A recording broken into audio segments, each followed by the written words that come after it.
Condena internacional por genocidio en Gaza no detiene a las fuerzas israelíes.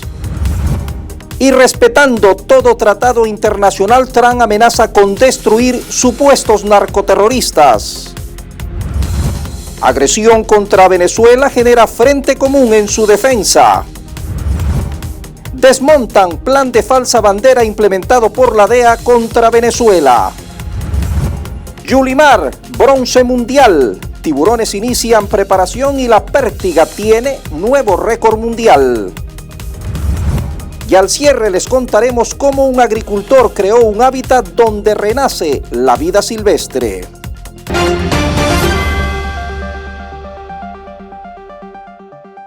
Mientras Israel arrasa con la vida y el derecho internacional acá en Venezuela, las amenazas del exterior generan un frente común. Bienvenidos a las noticias. Iniciamos.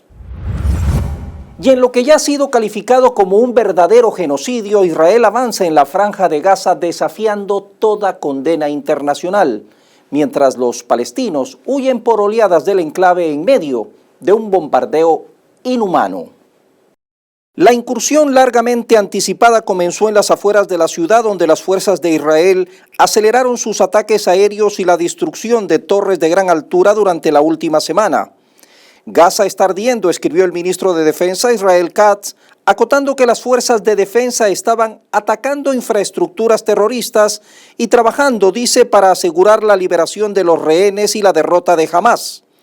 La decisión de Netanyahu de continuar con la operación a pesar de la creciente condena internacional y las preocupaciones de sus propios funcionarios de seguridad subraya su disposición a desafiar la presión global para librar la guerra bajo sus propios términos. La incursión ocurre mientras la Organización de las Naciones Unidas y otros advierten que el ataque empeorará una crisis humanitaria ya grave, con partes de Gaza declaradas oficialmente en hambruna. La administración de Donald Trump ha advertido de que podría intensificar su lucha contra los carteles de la droga después de que el ejército estadounidense llevara a cabo 3 ataques, 2 de ellos mortales contra embarcaciones supuestamente venezolanas acusadas de transportar cocaína. Como ya es costumbre, Washington no ha aportado ninguna prueba de que las embarcaciones transportaran drogas, ni tampoco de su origen. En una publicación en las redes sociales sobre el segundo ataque, Trump compartió un video en el que se veía un barco explotando y luego ardiendo. Ningún medio de prensa ni ningún organismo internacional ha podido verificar la veracidad de las imágenes de forma independiente. Varios senadores demócratas y algunos republicanos han cuestionado la legalidad de las recientes acciones militares. La consideran una posible extralimitación de autoridad ejecutiva, en parte porque se utilizó al ejército estadounidense con fines policiales. Las organizaciones de derechos humanos también han expresado su preocupación por la posibilidad de que los ataques violen el derecho internacional. La Casa Blanca ha ofrecido muy poca información sobre cómo se fraguaron las operaciones o la base legal sobre la que se ampararon. Y en medio de la controversia que desató la decisión de Estados Unidos de desertificar a Colombia en la lucha contra las drogas, el presidente Gustavo Petro afirmó que los cultivos de coca no se reducen tirando glifosato desde los aviones, sino, importante, disminuyendo la demanda de cocaína en los Estados Unidos. Y un modelo alternativo de seguridad y justicia social que intenta abrirse paso en la región. El politólogo colombiano Federico García, que analizó en detalle las implicaciones de esta decisión, advierte que, lejos de ser un simple trámite administrativo, se trata de un acto político con profunda resonancia interna y regional. El proceso de certificación es, en realidad, ilegal. Existen resoluciones de Naciones Unidas y del derecho internacional que prohíben sanciones unilaterales y pese a ello Washington las aplica como si fueran un mandato global, ahondó el analista.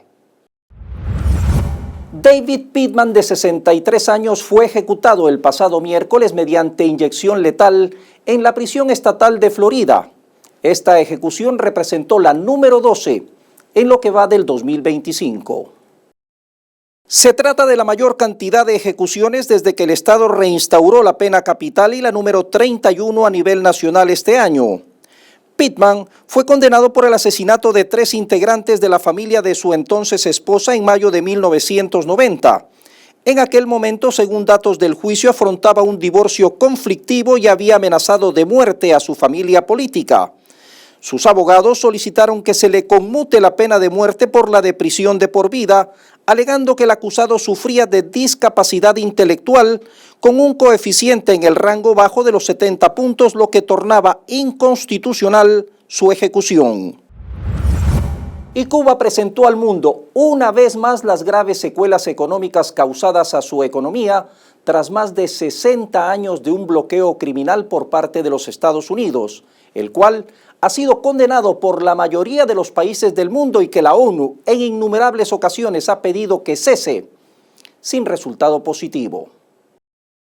El ministro de Relaciones Exteriores de la isla, Bruno Rodríguez, presentó la actualización del informe que su país remite cada año en virtud de la resolución 79-7 de la Asamblea General de la ONU, titulada Necesidad de poner fin al bloqueo económico, comercial y financiero impuesto por los Estados Unidos contra Cuba, correspondiente al periodo marzo de 2024-febrero del 2025.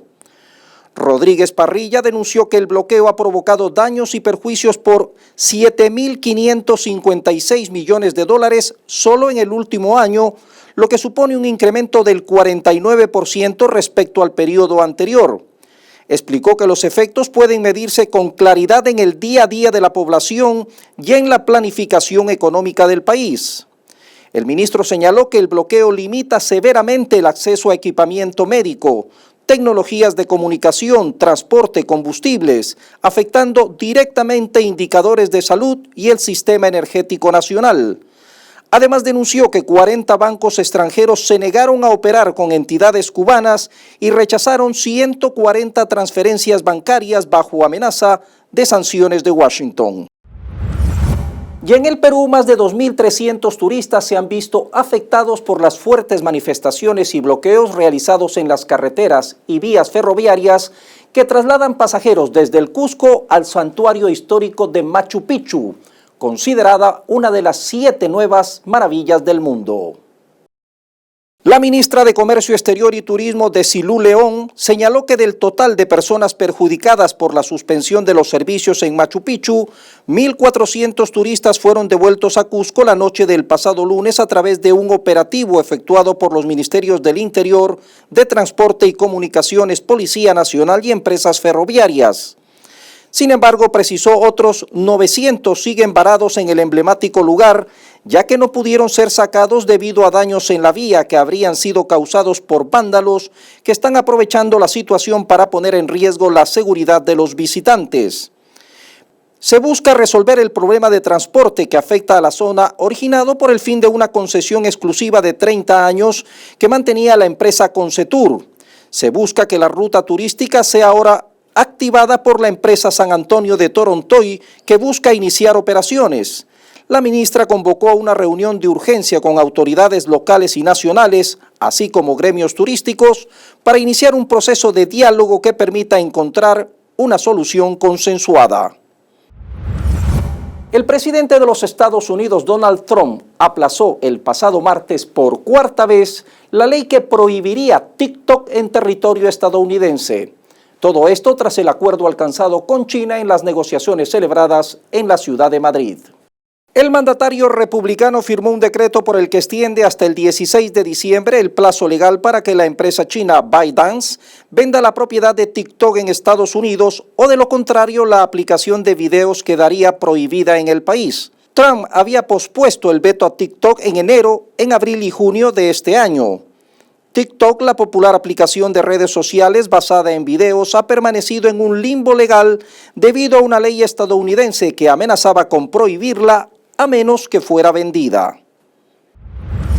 El precio del petróleo está retrocediendo debido al exceso de oferta por los aumentos autorizados de la Organización de Países Exportadores de Petróleo, OPEP, aunque factores como las tensiones geopolíticas y la incertidumbre del suministro estarían limitando su caída. Al aumento de producción por parte de la OPEP y sus aliados se suma la producción de países fuera del grupo como Estados Unidos, Brasil y Canadá, que continúan creciendo a un ritmo sostenido, lo que contribuye a un exceso de oferta. Los últimos ataques de drones ucranianos a refinerías rusas, así como la inestabilidad en el suministro, las sanciones a Irán, también crean una volatilidad que sostiene a los precios del crudo. A todo esto se suma el aumento de las reservas semanales de crudo en los Estados Unidos, que también presionan los precios del barril a la baja.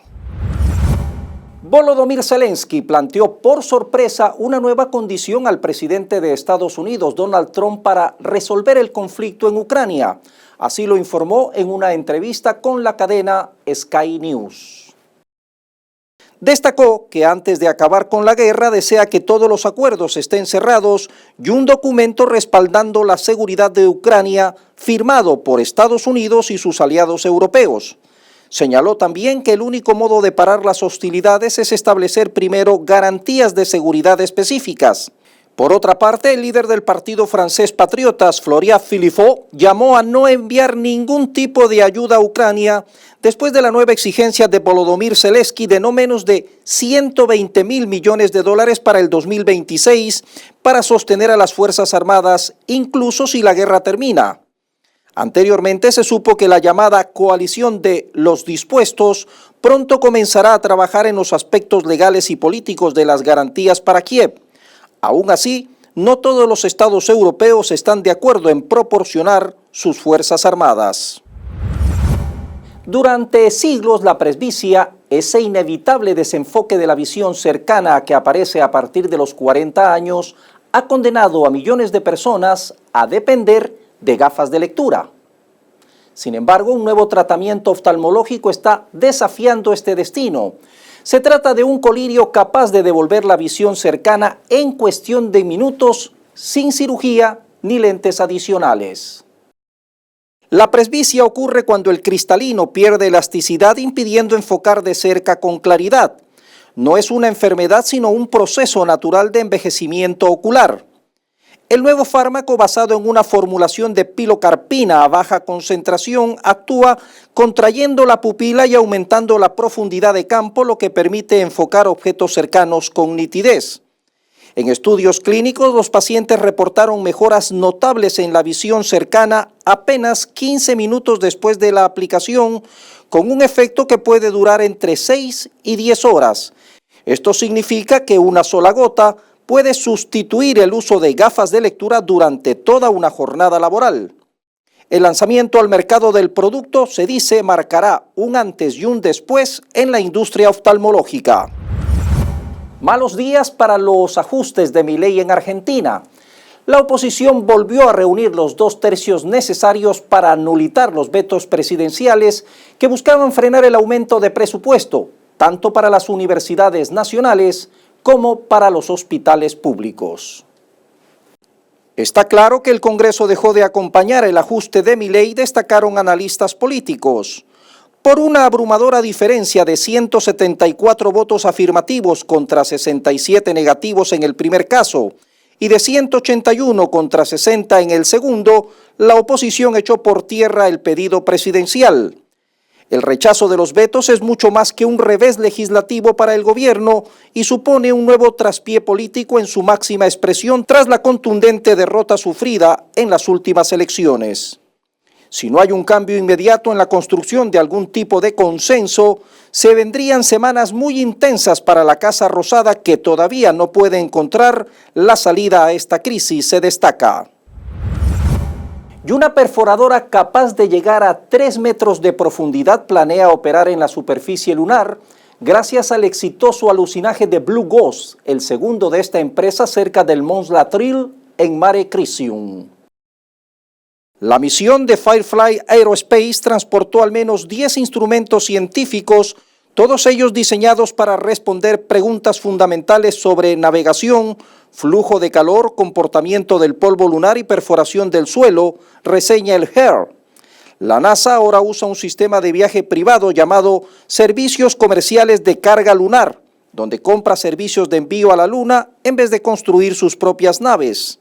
Blue Ghost aterrizó en posición vertical y estable cerca de un antiguo respiradero volcánico, lo que simplifica las operaciones superficiales y se convierte en una ventana única hacia la historia térmica y química de la corteza lunar durante el día lunar de operaciones planificado. Los instrumentos ya recopilan datos que beneficiarán tanto la exploración futura como aplicaciones terrestres. El cambio climático provocó el brutal calor que sufrió Europa este verano y causó 16.500 muertes adicionales en 854 ciudades, lo que supone más del triple de la cifra de fallecidos, según un análisis publicado por el Imperial College de Londres y la London School of Medicine.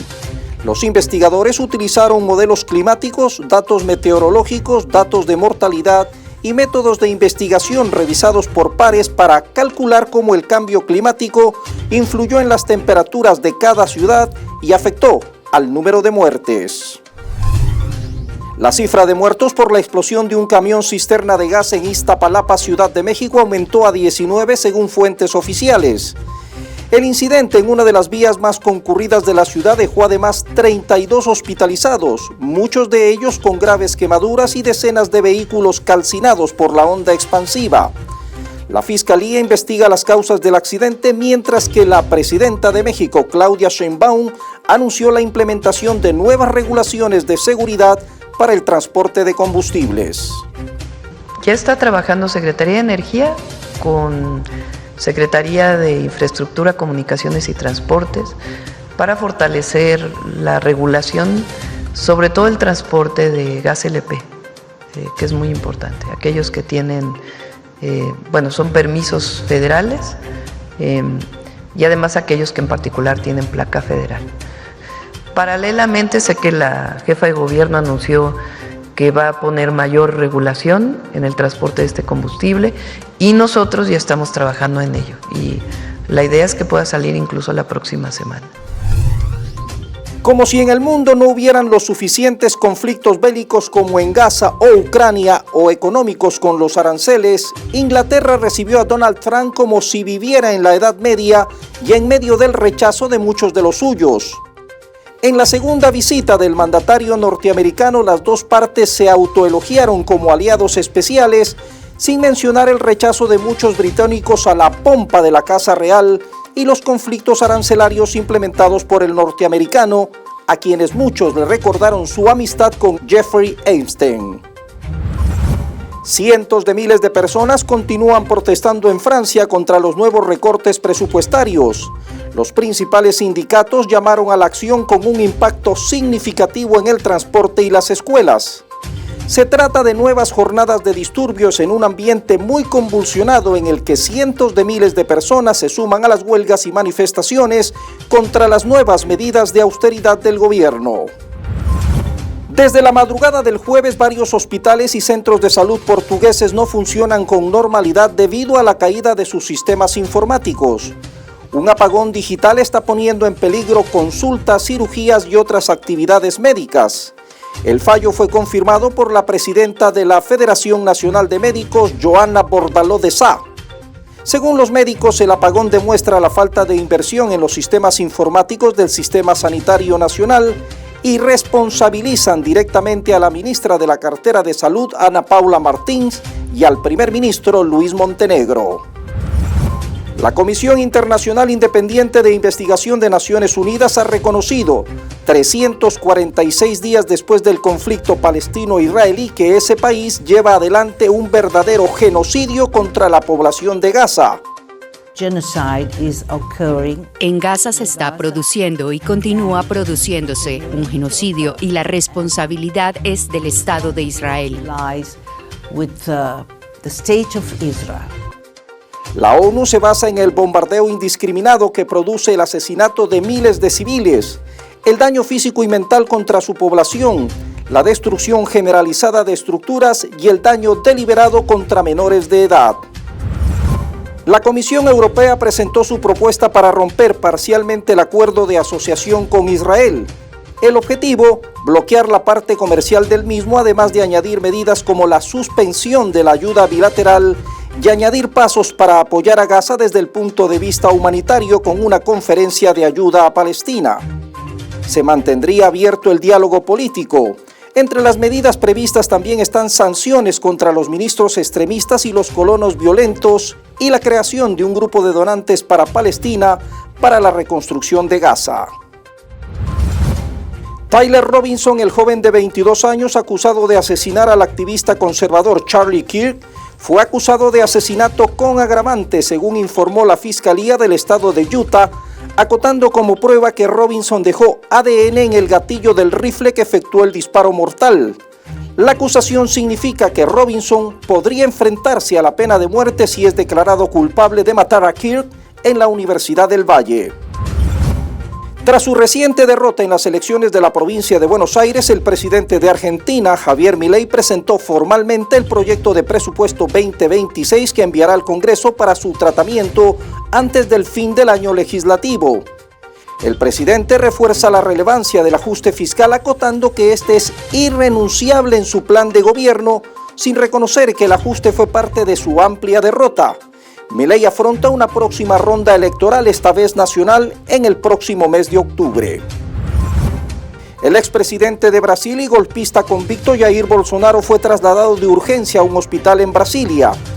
Una escolta policial acompañó al ultraderechista desde su casa, donde está en arresto domiciliario, hasta un centro médico capitalino, tras sentirse mal a causa de una crisis fuerte de hipo, vómitos y tensión baja, según reveló su hijo mayor, el senador Flavio Bolsonaro.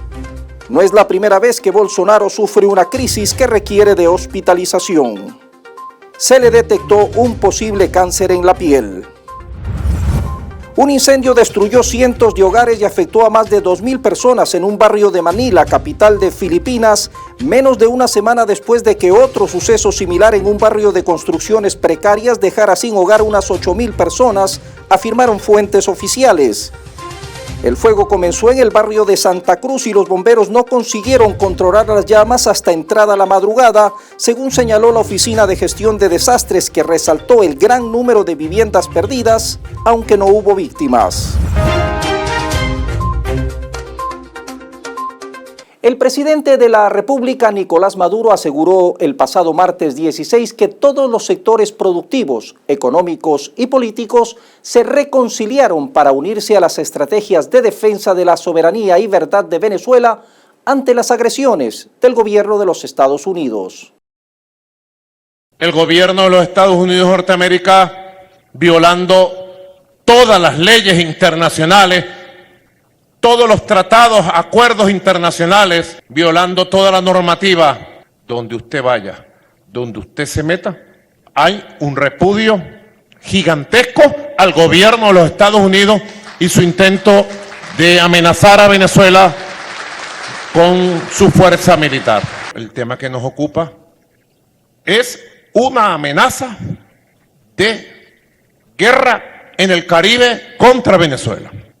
Si tuviéramos, que no tenemos, una grave crisis política que hemos tenido, pero hoy no tenemos, si hubiese una grave crisis política de confrontación, de violencia interna, que tuviese que ser canalizada, tendría que ser canalizada, como lo hemos hecho siempre, con un diálogo directo, cara a cara, entre venezolanos y venezolanas.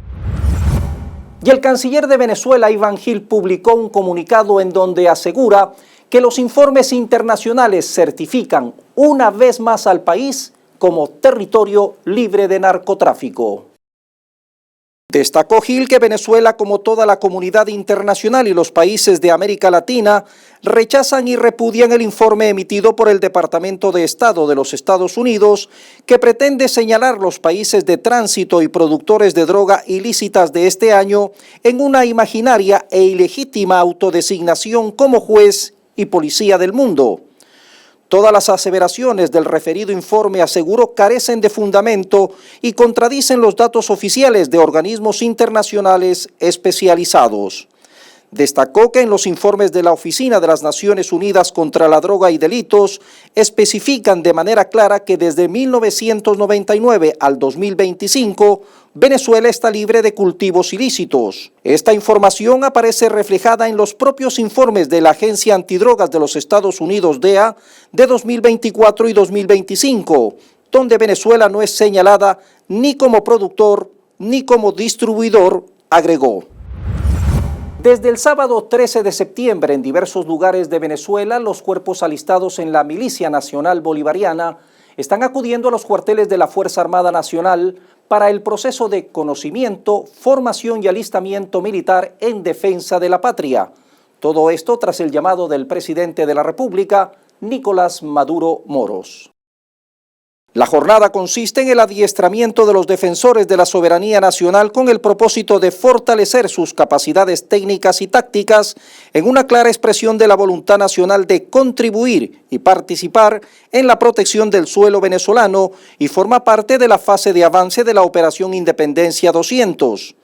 Solo en Caracas, en el Fuerte Tiuna, 740 hombres y mujeres participaron en los ejercicios de preparación y formación de la milicia bolivariana. La alcaldesa de Caracas, Carmen Meléndez, destacó el espíritu de los reservistas presentes, dijo, en el periodo de formación y adiestramiento en apoyo y defensa de la patria. El ministro de Relaciones Interiores de Venezuela, Diosdado Cabello, informó el pasado miércoles el desmantelamiento de una operación de falsa bandera que estaría a cargo de la Administración de Control de Drogas de los Estados Unidos, DEA, que buscaba vincular a Venezuela con el tráfico de drogas. El ministro dio a conocer la incautación de 3.680 kilogramos de cocaína transportados a bordo de una lancha con 4 tripulantes que fueron capturados. Contra Venezuela, esto iba a ser parte de una operación de falsa bandera. Fueron capturados 4 ciudadanos. Saben los pescadores y las pescadoras de Venezuela que cuando ellos salen a faena no se llevan ni cédula ni se llevan nada. Qué extraño que estos 4 ciudadanos tenían su cédula de identidad ahí lista para ser entregada.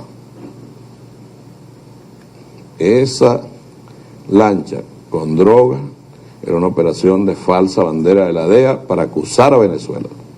Que el señor Batis, Levi Enrique López Batis, trabaja para la DEA.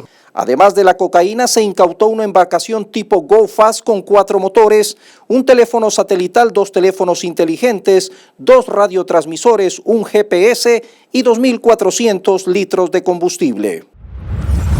El Centro Internacional de Inversión Productiva anunció la firma de una alianza estratégica con inversionistas internacionales destinada a la recuperación y modernización de la Planta Nacional de Cauchos, ubicada en Carabobo.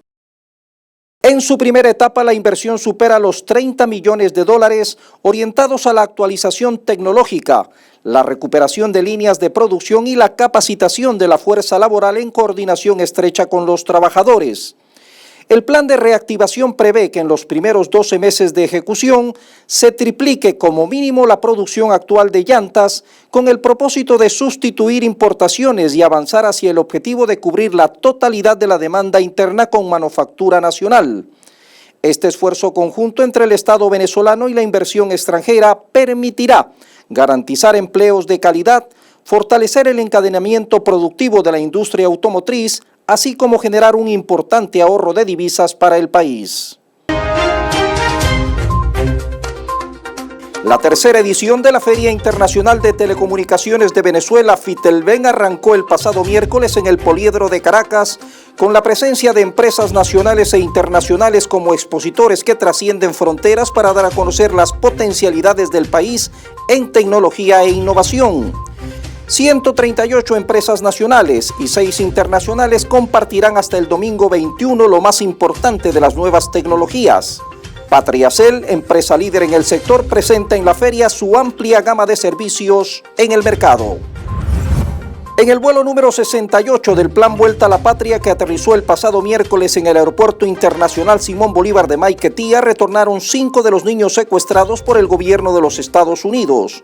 Sus familias agradecieron las gestiones del gobierno tras el arribo de los infantes que se esperaba desde el pasado 12 de septiembre.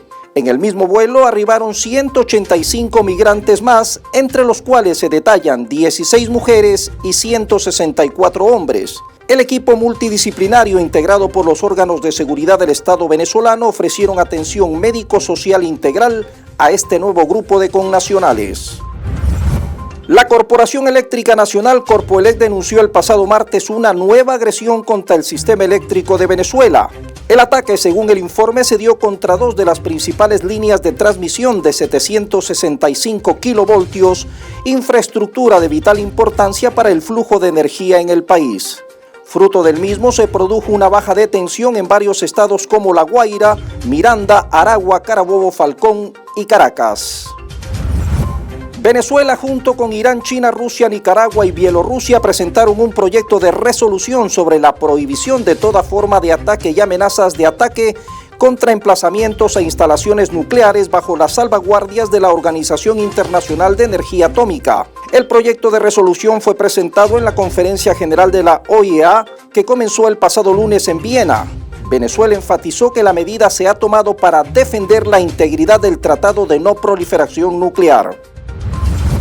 El presidente de la Asociación Nacional de Supermercados y Autoservicios, ANSA, Ítalo Atencio, aseguró que el 90% de los productos que se encuentran en los anaqueles del país son de producción nacional.